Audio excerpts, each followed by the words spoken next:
Perkenalkan, nama saya Dava Rizky Firmansyah dari kelas 10 MIPA 4. Saya sedang berada di makam Ki Ageng Tarub.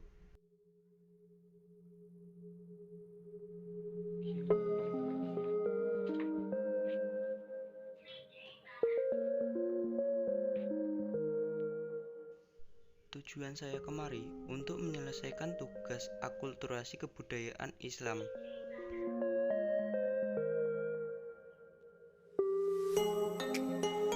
Makam Ki Ageng Tarub berada di Desa Tarub, Tawangharjo, Grobogan, Jawa Tengah. Berjarak sekitar 10 km dari Grobogan. Makam ini banyak dikunjungi para peziarah yang berasal dari daerah sekitar, bahkan dari luar kota. Peziarah yang datang sendiri atau secara berkelompok melantunkan bacaan doa-doa saat berada di makam. Suasana tenang dan sejuk di sekitar makam membuat peziarah berdoa dengan khusyuk.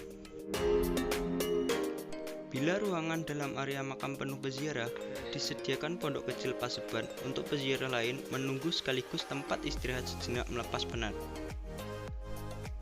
Makam Ki Ageng Tarub ditempatkan dalam sebuah pondok dengan atap genteng 3 tingkatan yang disusun melancip ke atas.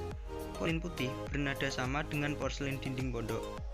Tepat di samping pondok, pohon trembesi atau munggur atau Samania saman tumbuh rindang dan besar menjadi peneduh pondok.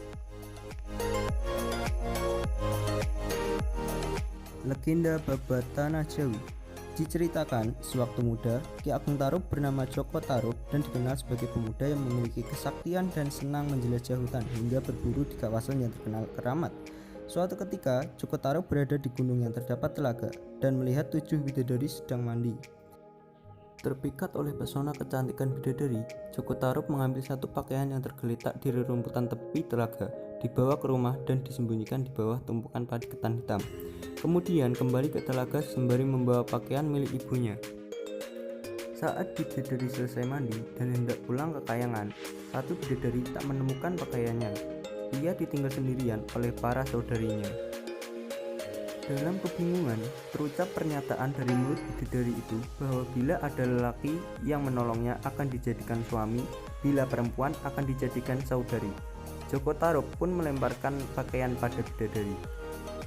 Nawang Wulan, si bidadari, menempati ucapannya. Pernikahan terjadi dengan syarat tak boleh menyibak rahasia menanak nasi saat sudah berumah tangga. Syarat disepakati hingga pernikahan dikaruniai putri bernama Nawangsih. Awal keretakan bermula saat Nawangsih berada di ayunan dan Nawang Wulan hendak mencuci pakaian di sungai. Saat sedang menanak nasi, sebelum menuju sungai, Nawang Wulan mengingatkan kembali syarat yang tak boleh dilanggar Joko Tarub, juga untuk mengayun putrinya. Ketika Nawang Wulan sudah meninggalkan rumah, Joko Tarub dilanda rasa penasaran. Ia pergi ke dapur, membuka tutup penanak nasi dan melihat isinya. Ternyata sang istri hanya memasak 1 bulir beras. Nawang Wulan kembali dari sungai dan menuju dapur untuk melihat nasi yang sedang ditanak. Ia terperanjat karena bukan nasi yang sudah dimasak yang dilihat, tetapi masih 1 bulir beras utuh. Pertengkaran terjadi hingga berujung solusi untuk menumbuk banyak bulir padi, karena dibutuhkan buliran beras yang banyak untuk memenuhi kebutuhan makanan mereka sehari-hari. Sejak saat itu, saat hendak memasak nasi, Nawang Wulan harus menumbuk beras terlebih dahulu hingga persediaan padi semakin menipis dan Nawang Wulan menemukan pakaiannya di bawah tumpukan padi. Dengan pakaiannya, Nawang Wulan kembali ke kayangan meninggalkan Joko Tarub dan Nawangsih. Ia berpesan pada Joko Tarub bahwa hanya akan kembali sewaktu-waktu saat Nawangsih menangis kehausan air susu.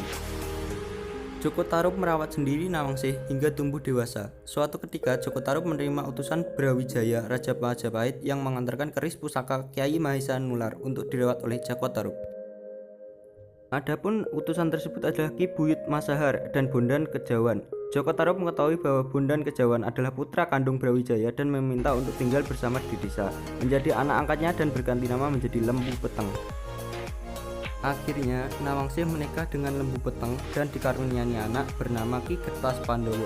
Dari Ki Getas Pandowo inilah hadir seorang putra bernama Ki Ageng Selok yang merupakan kakek buyut pendiri Kesultanan Mataram, Panembahan Senopati. Sekian dari vlog kali ini, semoga kalian dapat memahami isi videonya. Saya Dava Rizky Firmansyah, pamit undur diri. Wassalamualaikum warahmatullahi wabarakatuh.